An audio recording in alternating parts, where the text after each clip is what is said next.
Mungkin kalau saya selalu Pak Hasan tuh mengingatkan kalau melakukan korelasi maksimal satu tingkat, jangan sampai nanti Mhm. tingkat gitu ya.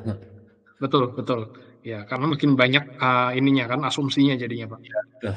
Kan akhirnya tadi diperbolehkan melakukan korelasi kadang senang korelasi jadi dikorelasi-korelasi lagi gitu. Nah, itu sebetulnya menguatkan kesimpulan yang tadi saya sampaikan, Pak, bahwa sondir ini kan populer, Pak. Betul. Sondir itu populer, kemudian banyak sekali penelitiannya, sehingga banyak penelitian, baik dari luar negeri maupun dalam negeri, itu akhirnya mengkorelasikan. Saya jadi ingat pada waktu saya melakukan penelitian, Pak, waktu itu. Jadi akhirnya saya dapat ini ya, dapat dapat apa sih dibilangnya ya, dapat pencerahan gitu. Kalau metode penelitian itu yang melakukan korelasi, korelasi itu kan bisa korelasi parameter yang langsung gitu ya. Jadi antara ini dan ini memang saling berkaitan, itu menjadi korelasi. Ada juga korelasi yang memang dari data sekunder gitu. Nah, jadi korelasi yang diperoleh dari hasil penelitian kemudian digabungkan dengan data sekunder yang sudah ada, kemudian dicari kaitannya. Nah, itu juga korelasi, Pak. Tetapi belum tentu, Pak. Belum tentu eh, hasil dari korelasi tersebut bisa digunakan gitu untuk kasus-kasus yang sama, kasus-kasus yang lain gitu. Jadi memang sebaiknya lebih bagus pengukuran langsung, Pak, karena itu datanya jadi data primer gitu, Pak. Oke. Pertanyaan yang kedua, apakah pengujian software representatif untuk penentuan fondasi dalam deep foundation? Ya, memang ada beberapa persamaan, Pak, untuk menentukan apa namanya daya dukung tiang dari pengujian sondir, Pak. Itu ada sih, ada beberapa. Tapi kita memang tetap harus ada batasan, Pak. Jadi kalau perencanaan fondasi dalam, tapak maupun dalam gitu ya, itu biasanya memang kita batasi. Sama juga dengan pengujian sondir yang biasanya itu dari QC kemudian dikorelasikan menjadi misalnya tahanan ujung fondasi gitu ya, tahanan ujung tiang. Nah, tetap harus ada kita jaga apa namanya batas atasnya gitu.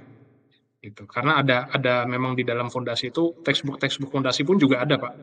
Bagaimana menghitung daya dukung tiang menggunakan data SPT atau menggunakan data sondir atau menggunakan data laboratorium itu juga tetap ada sih, Pak. Nah, itu selama referensinya ada, saya rasa valid, Pak.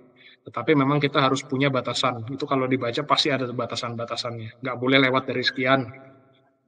Ada itu, Pak. Iya.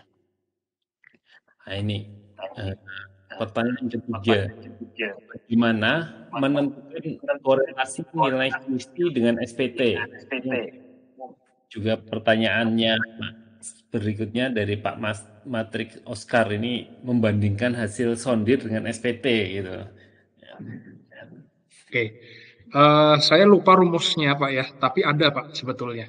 Jadi ada kalau dari textbook itu ada saya lupa namanya siapa itu ya. Tapi memang ada, Pak, QC terhadap SPT. Nah, itu ada, Pak.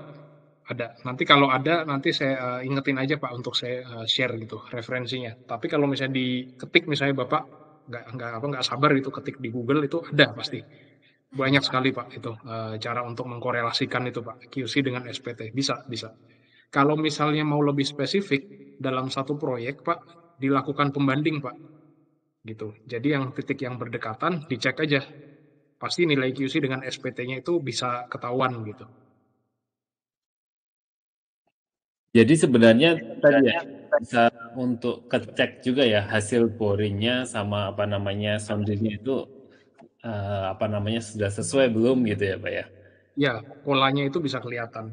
Ada kok, Pak, kelihatan ininya, apa namanya, parameternya itu saya lupa kalau nggak salah apa 2/3-nya N gitu ya. Saya agak lupa gitu. Tapi ada, saya pernah lihat. Saya pernah baca bahwa nilai QC sama dengan sekian N gitu.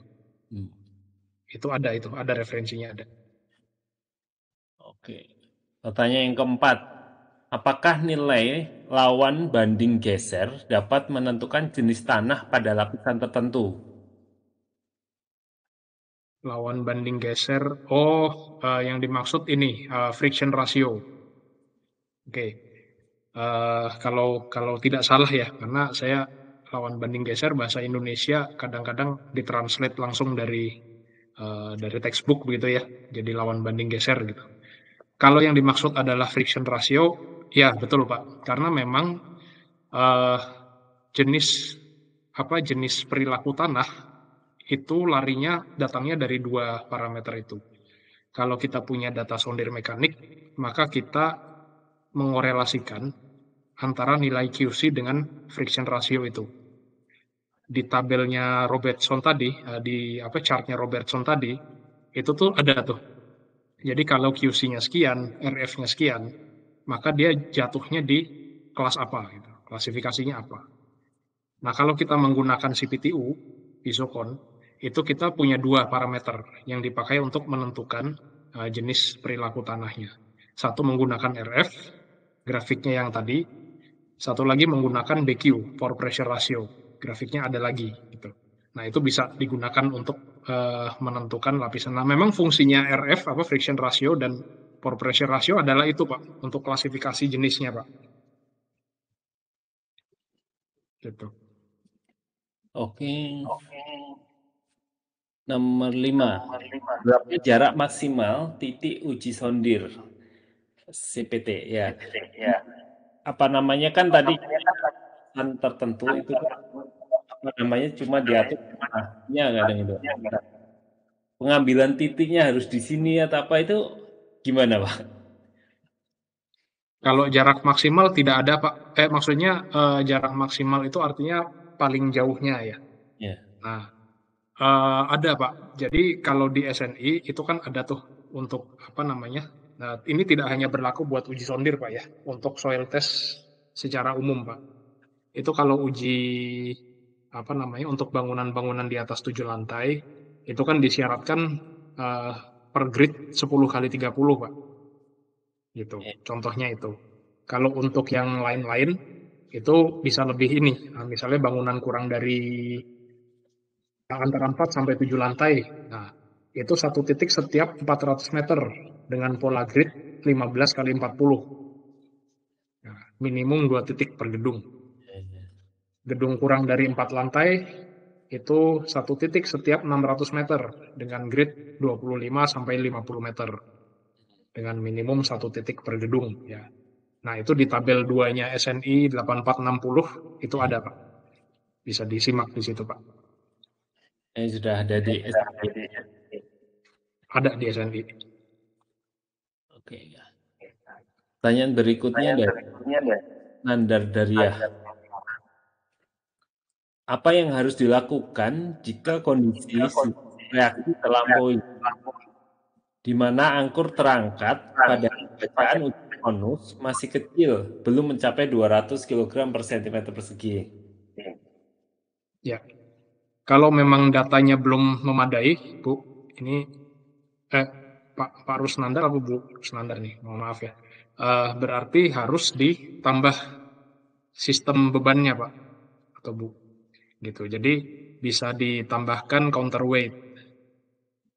Seperti yang tadi di foto-foto tadi kan kita memang diharapkan bisa berinovasi dengan spontan gitu di lapangan. Misalnya angkurnya terangkat, hanya 2 angkur, ya berarti kita coba pasang 4 angkur. 4 angkur masih terangkat, kalau memang ternyata datanya belum memadai, berarti kita harus tambah beban di situ. Nah, kalau memang ternyata sampai tidak bisa, ya kalau memang itu bukan kewajiban gitu ya, ya berarti memang tetap harus dilaporkan apa adanya. Gitu. Memang tidak kuat, angkurnya terangkat, artinya itu harus dilaporkan. Nah, memang terangkat nih, kenapa? Kondisi tanahnya terlalu lunak, tidak bisa mengadakan beban tambahan. Jadi bisa terlaporkan, sehingga nanti pengguna laporan tersebut memiliki pertimbangan lagi. Apakah harus dilakukan tambahan yang lain, misalnya harus dibor, harus apa gitu. Begitu, Pak.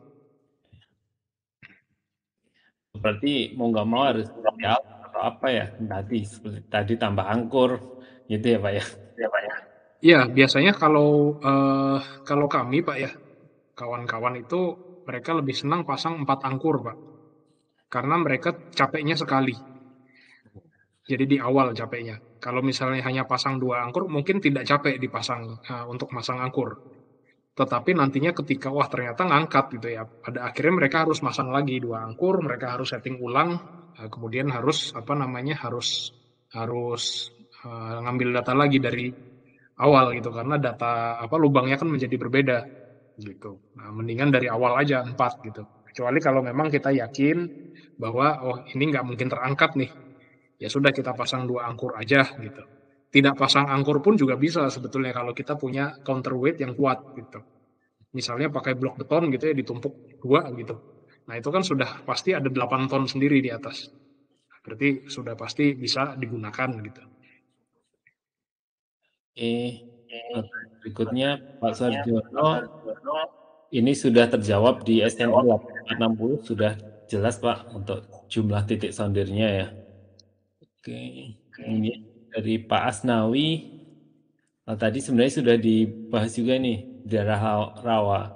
Untuk pelaksanaan sondir di daerah rawa seperti apa ya Pak? Soalnya berdasarkan pengalaman banyak tim sondir yang cukup untuk pelaksanaannya. Nah, Ya, yang tadi ya mirip kurang lebih ya Pak ya. Jadi satu kita perlu tahu aksesnya. Kalau memang tidak bisa diakses, ya sebaiknya ya diusulkan untuk diganti Pak. Kalau memang tidak bisa diakses, maksudnya tidak bisa diakses, mungkin kalau eh, hanya bisa mengakses saja bisa Pak. Bisa, tapi mungkin ya balik lagi ke komersial Pak. Biayanya mungkin cukup besar, timelinenya menjadi lama, atau mungkin jangan-jangan rawa gitu bukannya tidak bisa diakses, tidak berani mengakses Pak. Misalnya rawan buaya gitu kan juga bisa juga Pak. Tapi anyway kalau kaitannya dengan teknik untuk di daerah rawa ya berarti harus bisa diakses, kemudian bisa dibuat bagan platform, kemudian platformnya kita bisa tahu kebutuhannya berapa, berapa dalam kaki-kakinya, kemudian kita bisa menggunakan sondir yang kapasitas yang agak besar. Untuk apa? Untuk mengincar target kedalaman, Pak. Karena kalau kita menggunakan sondir yang manual, yang tenaga yang 2,5 ton, jangan-jangan mungkin hanya kedalaman 15 atau 20 meter, belum dapat tanah keras, ya kita harus stop. Kalau kita pakai sondir yang 10 ton atau 5 ton, masih ada kemungkinan bahwa tanah tersebut bisa ditembus sampai lapisan tanah keras. Gitu, Pak. ini dari Juju Haristiono ini sudah di batas maksimal kedalaman di SNI sudah terjawab. Ya, ini ini dari Dodi Hendri Iwan. Kalau uji sondir untuk daerah yang sering gempa kecil sampai sedang berkali-kali dalam satu hari, itu pelaksanaan sondirnya bagaimana ya? Pelaksanaan sondirnya itu maksudnya apakah maksud gini, pertanyaannya apakah dikhawatirkan bahwa pelaksanaan sondir terganggu dengan adanya gempa kecil gitu, Pak? Atau apa ya? Atau apakah apa misalnya sondir yang seperti apa yang cocok untuk area yang mengalami gempa-gempa kecil gitu? Ya, mungkin itu. Terus apakah kalau pemainnya itu akan berpengaruh terhadap data yang diambil atau enggak itu? Ya, kemungkinan ada, Pak. Jadi gini, kalau gempa kecil sampai dengan berkali-kali dalam satu hari, itu eh, saya kurang tahu ya intensitas frekuensi gempa itu seperti apa gitu. Karena kalau misalnya sondir itu mungkin sekitar 3 jam, 2 jam lah Pak, 2 jam itu selesai, 2 atau 3 jam itu selesai satu titik. Nah, apakah dalam kalender kalender jendela jendela 2 jam atau 3 jam itu apakah terjadi gempa atau tidak gitu? Nah, kalau memang terjadi, saya belum pernah tahu ya, belum pernah mengalami juga kalau misalnya sondir tersebut tiba-tiba ada gempa, begitu. Tetapi kalau secara teori mungkin saya bisa bilang begini, ketika kita melakukan suatu pengujian sondir, terutama yang elektrik ya Pak ya, dengan pore pressure ya, dengan pisokon gitu ya, ada aktivitas yang menyebabkan getaran itu akan mempengaruhi hasilnya gitu. Jadi misalnya saya melakukan uji sondir CPTU gitu ya, kemudian di sampingnya itu ada alat berat lewat gitu, ada roller lewat, itu pasti akan berpengaruh gitu. Kalau terlalu dekat dia akan berpengaruh.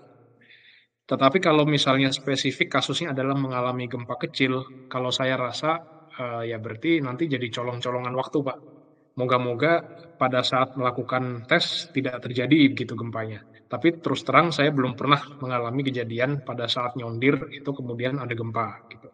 Yang pernah itu tadi pada saat CPTU itu kemudian ada alat berat lewat, itu ada pengaruhnya. Tidak hanya CPTU sih, tes-tes downhole gitu juga ada pengaruhnya, Pak. Oke. Ini pertanyaan berikutnya dari Pak Suyandra Gunawan. Cuma mungkin yang kita jawab pertanyaan yang kedua ya Pak ya, karena satu terkait dengan tiang.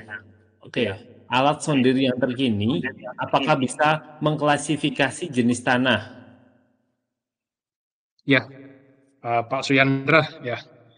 Jadi alat sondir yang terkini itu sebetulnya eh, sondir mekanik maupun sondir elektrik ya dengan CPTU itu memang bisa digunakan untuk mengklasifikasi jenis perilaku tanahnya Pak ya. Jadi bukan jenis tanahnya, tetapi harusnya akan mirip-mirip gitu. Jenis tanah dan perilaku tanah gitu. Tapi balik lagi sebetulnya secara teori itu adalah jenis perilaku tanahnya. Yaitu, tapi berdasarkan korelasi Pak, bukan pengamatan visual gitu. Oke, ini pertanyaan berikutnya dari Pak Suyandra lagi. Eh, alat sondir yang biasa dipakai kompani soil test sering dipakai untuk soil test bangunan rendah. Contoh sondir 2,5 ton. PC di stok kurang lebih 200 sampai dengan 250 kg per cm persegi. Ada lagi sondir 10 ton, tapi jarang dipakai. Hanya beberapa kompani yang memilikinya. Pak Aidin mungkin dijawab untuk sondir umumnya. Pertanyaan perbedaan data sondir untuk pancang, bore wash boring, dan bore kering. Bagaimana penggunaan data QC JHL untuk desain jenis-jenis tiang tersebut di atas? Gimana ini? Ini maksudnya Pak Suyandra gimana ini? Mungkin kapasitas alatnya ini Pak ya? Bentar. Saya izin baca dulu ya Pak Suyandra ya. Bentar. Alat sondir yang biasa dipakai company soil test, sering dipakai untuk soil test bangunan rendah. Oke. QC di stok 200 sampai 200 bar. Ada lagi sondir 10 ton jarang dipakai. Oke. Mungkin dijawab untuk sondir umumnya. Pertanyaan perbedaan data sondir untuk pancang, bore wash boring, dan bor kering. Bagaimana penggunaan data QC JHL? Saya coba jawab Pak ya, tapi mohon maaf kalau tidak terlalu apa to the point begitu Pak ya. Jadi biasanya kalau kita menggunakan apa namanya data apapun itu Pak untuk perencanaan sondir, untuk perencanaan tiang gitu ya, baik itu menggunakan data sondir, data SPT atau data apapun gitu ya, itu korelasinya sudah ada dulu Pak.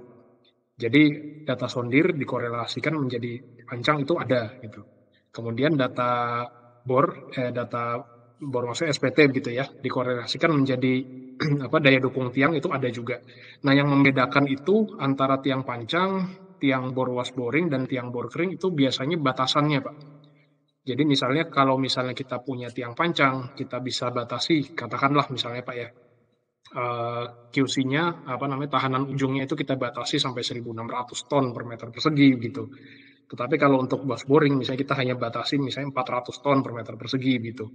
Sedangkan kalau untuk di tahanan friksi dia punya batasan yang berbeda gitu kan. Biasanya sih di situ ya Pak ya. Kalau saya sebagai perencana Pak. Nah, saya ini ya apakah menjawab atau tidak saya kurang tahu nih Pak ya, mohon maaf. Tapi rasanya kalau Pak Suyandra paham nih Pak, nih kalau untuk batasan-batasan ini Pak, dari 5%, itu biasanya dia akan memberikan warning. Konus ini sudah mulai menyimpang nih, harus segera dikalibrasi ulang. Nah, kalau pemakaiannya semakin sering, jangan-jangan belum 1 tahun sudah harus berangkat kalibrasi Pak, gitu. Itu sih Pak, mungkin. Moga-moga bisa menjawab Pak.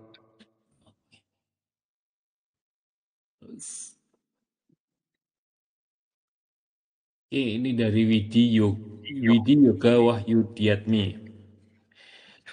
Ketika pengujian CPTU, ada tertulis di laporan sebagai berikut. Pengujian CPTU dihentikan pada kedalaman sekian meter dengan alasan mesin terangkat. Hal itu penjelasannya kira-kira seperti apa ya? Oke, ya kembali lagi Pak. Jadi memang pengujian sondir itu betul cepat, kemudian ekonomis gitu ya. Tetapi memang batasannya itu banyak Pak. Nggak banyak sih, beberapa. Biasanya memang kriteria terminasi dari pengujian, entah itu CPTU, entah itu sondir, itu ada satu tentunya, itu sudah efektif atau belum peningkatan kekuatan tanahnya. Sehingga yang diincar adalah kedalamannya, tanpa harus mengecek sampai berapa tanah kerasnya. Nah, kemudian tiga ini yang sifatnya refusal, Pak. Jadi refusal ini apa namanya? Refusal ini bisa macam-macam. Refusal yang pertama itu karena inklinasinya sudah berlebihan.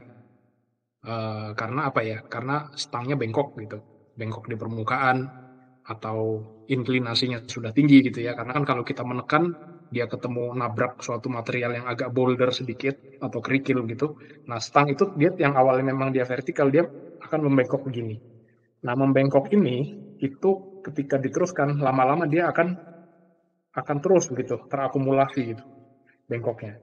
Nah, ini dampaknya sebenarnya di atas pun juga akan seperti itu. Jadi di permukaan yang tadinya lurus nongol begini, dia akan agak miring begini. Nah, kalau miring begini ya lama-lama kekakuannya itu akan kalah. Jadi kalau kita tekan terus, dia akan patah, break gitu. Entah itu di sambungan, berat sambungan, atau di badan dari pipanya itu. Gitu mah. Biasanya penyedia sondir itu mereka punya batasan tertentu untuk hal tersebut gitu. Kriteria refusal yang kedua itu misalnya angkurnya tercabut, Pak, atau counterweightnya terangkat. Nah, biasanya kalau angkur tercabut, itu kita masih bisa akali dengan menambah angkur. Atau kalau angkurnya tidak cukup juga, ya berarti kita tambahkan beban mati gitu di atasnya ya.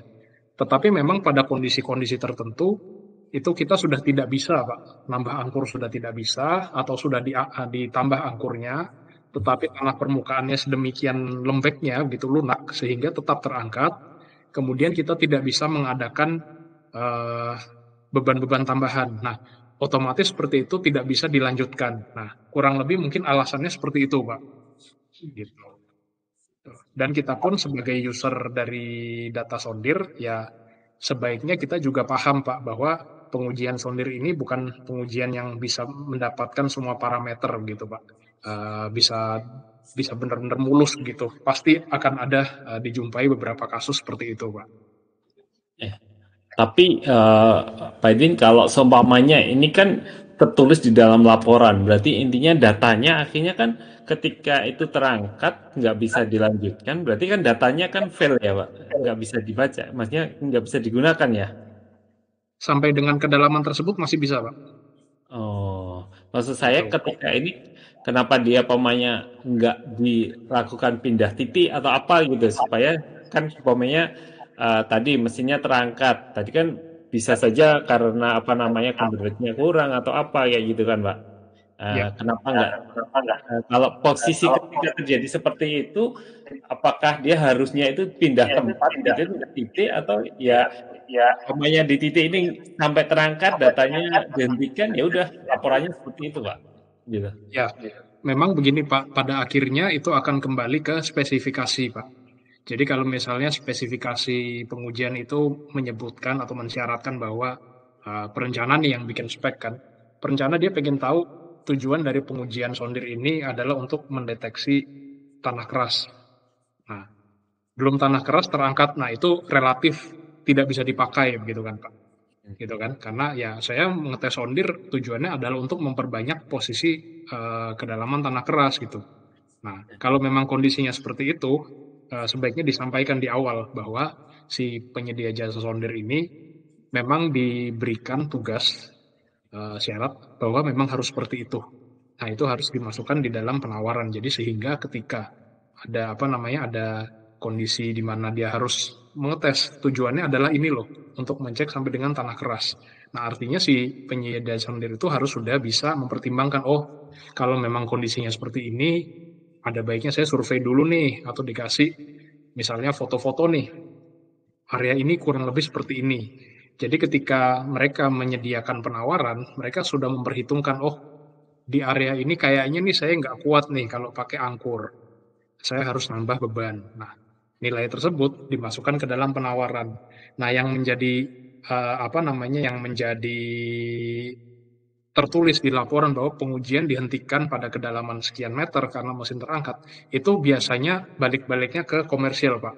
Jadi Hmm. tidak ada statement bahwa oh kita memang harus mengerjakan ini gitu. Atau memang jangan-jangan sudah disepakati di awal bahwa wah kalau kita ngetes misalnya saya nih tester, saya akan sampaikan di awal bahwa kalau kita pakai CPTU atau pakai CPT, kemungkinan besar area seperti ini tidak bisa nih nembus seperti ini sampai dengan sekian meter. Nah, oke atau tidak? Nah, mungkin oke gitu. Oh ya sudah, berarti kita lanjut. Gitu. Kalau tidak oke, berarti saya harus punya upaya supaya mencegah refusal itu terjadi, Pak. Oke, oke, siap.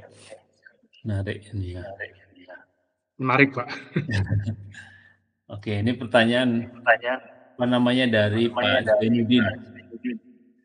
Ada 3 pertanyaan. Yang pertama, apakah mungkin nilai perlawanan konus bisa konstan sampai beberapa meter? Misal di kedalaman -5 sampai dengan -10 meter dari bacaan manometernya 20 gitu. Konstan. Itu 20 Uh, 20 semua. Saya pernah dapat kasus, Pak. Konstannya di 0 semua. 1 semua. Jadi misalnya 1, kan kalau bacaan sondir itu kan 2 bacaan gitu ya. 1, 2, 1, 2, 1, 2, 2, 3, 2, 3, 1, 2, 2, 3. Nah, itu untuk tanah-tanah yang lunak, itu biasanya masalahnya karena manometer yang kita pakai terlalu besar kapasitasnya. Kalau kapasitasnya terlalu besar, maka yang dikorbankan tadi akurasinya, Pak. Jadi stripnya itu cuma naik 1 gitu, 1, 2, 1, 2, 1, 2 gitu, 2, 3. Jadi seakan-akan nilainya itu. Nah, itu bisa dicegah kalau kita menggunakan manometer yang lebih kecil. Uh, jadi terbaca tuh 1,5, 2,2, 1,8, 2,8, 4,2, 6,2 gitu. Nah, itu dengan kapasitas yang lebih kecil itu terbaca. Jadi friction ratio kita itu lebih bagus, tahanan friksi kita pun juga lebih lebih akurat. Kalau yang kasusnya dari Pak Zainuddin ini, misal di kedalaman 5 sampai 10 meter, bacaan manometernya 20 terus gitu ya. Nah, itu mungkin satu bisa dicek, Pak, untuk hal apakah jangan-jangan manometer yang terpakai itu manometer yang besar, Pak. Jadi misalnya menggunakan manometer yang skalanya 600 sehingga bacaan antara 20 dan 30 hampir tidak ketara, Pak. 25 dan 32 menjadi tidak ketara gitu. Nah, kalau kita punya tanah yang memang bacaan konusnya adalah sekitar 20-an, nah saran saya menggunakan manometer yang 60, Pak. Jadi lebih kebaca antara 18 ke 22 itu ketara begitu bedanya. Mungkin bacaan 18, 24, 19, 30 gitu. Nah, kalau pakai manometer besar kan tidak terbaca. Tetapi kalau misalnya ini berandai-andai sudah menggunakan manometer yang tepat skalanya 60, tetapi bacaannya 20, 20, 20, bisa jadi memang angkanya di sekisaran segitu 20, 20, tetapi bacaan manometer itu kan subjektif, Pak, operatornya atau engineer-nya. Bisa jadi memang dia sebetulnya 22 tapi dia tulis 20. 22, 28 dia tulis 20, 30. 1835 dia tulis 20 30 begitu juga gitu. Jadi ini memang ada faktor dari si engineer-nya yang mencatat, Pak. Kalau itu juga sudah betul, tetapi memang bacanya betul-betul di 20, nah saya khawatir malah manometernya, Pak. Jadi manometernya jarumnya itu sudah nggak main gitu. Cuman itu sih sebenarnya yang saya yang bisa saya pikirkan gitu. Oke. Pertanyaan kedua, apakah mungkin terjadi nilai perlawanan konus dengan perlawanan geser nilai jauh berbeda? Misalnya di perlawanan konus 10 dan perlawanan geser 150 dari bacaan manometer. Saya rasa tidak, Pak. Jadi biasanya tidak terlalu besar, Pak, antara tahanan bacaan R1 dengan R2, Pak. Karena kalau sebesar itu, biasanya friksinya itu akan jadi besar sekali, Pak. Kalau besar sekali itu di grafik itu limit gitu, keluar dari limit gitu, off limit. Tapi kalau 10 kemudian bacaan keduanya 150, bisa jadi dia mungkin manometernya satu macet, atau yang kedua kemungkinannya tidak sinkron, Pak, yang membaca, Pak. Jadi lonjakan pertama sudah dianggap itu bacaan pertama gitu. Padahal mungkin kalau diteruskan masih bisa. Mungkin aslinya harusnya 120, 150 gitu. Siapa tahu, Pak. Tapi kalau yang pertamanya 10 tiba-tiba jadi 150, saya rasa saya belum pernah sih ketemu seperti itu, Pak. Oke. Terus pertanyaan ketiga, apakah nilai Fs kali 20 harus dibagi faktor alat? Kalau iya, bagaimana cara mendapatkan nilai faktor alat? Oke. Fs kali 20 ini mungkin yang dimaksud adalah ini Pak, jumlah hambatan pelekat, Pak ya. Kalau saya terus terang, saya sudah tidak menggunakan JHP, Pak. Jadi Fs dikali 20 ini mungkin 20 cm, Pak, interval pembacaan. Nah, pun saya menggunakan itu, saya biasanya tidak pakai faktor alat, Pak. Nah, atau mungkin saya yang kurang jauh mainnya, Pak, jadi kurang tahu yang dimaksud dengan faktor alat, Pak. Tapi kalau saya pribadi, saya tidak menggunakan JHP lagi. Jadi benar-benar yang saya laporkan itu adalah QC, kemudian FS, kemudian friction ratio, gitu. JHP tidak saya gunakan lagi, Pak. Oke, ini udah mau jam 5, mungkin Masih enggak ada kita waktu, Pak. siap. Nah, ini dari Ignatius Tommy Pratama. Nah, sepengetahuan saya, klasifikasi tanah menurut Robertson didevelop berdasarkan hasil uji CPTU. Apakah valid jika kita menggunakan klasifikasi tanah tersebut untuk interpretasi jenis tanah dari uji sondir mekanis, atau kita perlu melakukan beberapa koreksi? Oke. Pertanyaannya menarik nih, Pak. Jadi Ya. memang iya, betul, Pak. Robertson itu menggunakan CPTU. Jadi memang hasilnya CPTU itu kan ada dua grafik, Pak. Dua grafiknya Robertson untuk CPTU. Jadi yang menggunakan RF dan menggunakan BQ. Begitu. Nah, dua-duanya sama-sama Robertson gitu.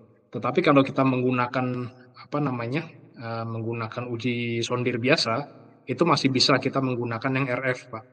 Tetapi memang, Pak, QC yang kita peroleh dari hasil uji sondir mekanis itu ada kecenderungan untuk sedikit berbeda, Pak, dengan hasil QC yang kita peroleh dari uji CPTU, gitu. Karena beberapa faktor tadi ya, Pak ya. Tapi memang kita masih bisa menggunakan eh, menggunakan grafik Robertson tersebut gitu. Kalau mau kita tahu ya secara garis besar tanahnya ini seperti apa. eh yang membuat menjadi sedikit berbeda itu adalah ketelitian pengukuran, Pak. Jadi FS dan QC yang di-develop dari hasil pengujian CPT biasa, itu biasanya akan jauh lebih kasar, Pak, dibandingkan dengan dari pengukuran CPTU. Ya. Nah, tapi itu kalau mungkin mau di studi lebih lanjut, mungkin bisa, Pak. Jadi kalau tanahnya, apakah tanahnya lempung gitu, apakah cocok atau tidak, kalau tanahnya pasir cocok atau tidak gitu. Nah, itu mungkin bisa di-studi, Pak. Tapi sejauh ini saya masih menggunakan itu sih, Iya. data Robertson itu, Pak, untuk mengklasifikasikan jenis tanahnya. Oke. Mungkin ini dari Pak Rusnandar Daryah mengenai SBT. Apakah harus menggunakan Robertson saja? Sementara ada referensi lain yang menggunakan Schemerman, Shirley, dan Ciria. Ya, bisa Pak, silakan Pak. Kalau Smertman, setahu saya memang itu lebih tua Pak. Jadi kalau nggak salah tahun 56 gitu ya, kalau nggak salah tahun 50-an. Robertson itu lebih sekarang. Yang makin ke sini pasti akan semakin banyak Pak. Tetapi selama itu diakui gitu Pak berdasarkan penelitian yang valid, kemudian mungkin terpublish di jurnal-jurnal, saya rasa tidak masalah Pak. Gitu. Kalau tidak salah Pak, Prof. Paulus Raharjo Pak itu juga sempat memberikan salah satu metode untuk ini ya, untuk mengklasifikasikan jenis Pak. Tapi bukan SBT Pak, BQ kalau tidak salah. Nah itu juga dipublish di jurnal Pak. Dan itu kita sering gunakan untuk analisis juga, gitu. Jadi menurut saya Pak ya, selama referensinya itu valid, kemudian memang sudah diakui, saya rasa tidak masalah, Pak. Justru yang betul kita sebagai praktisi maupun akademisi itu harus update terus, Pak. Harus update, Pak, persamaan-persamaan yang ada, Pak. Nah, ini dari Pak Fadli Ahmad. Yang pertama, apa penyebab utama angkur sering terangkat pada saat pengujian? Ya, biasanya karena tanahnya lunak, Pak.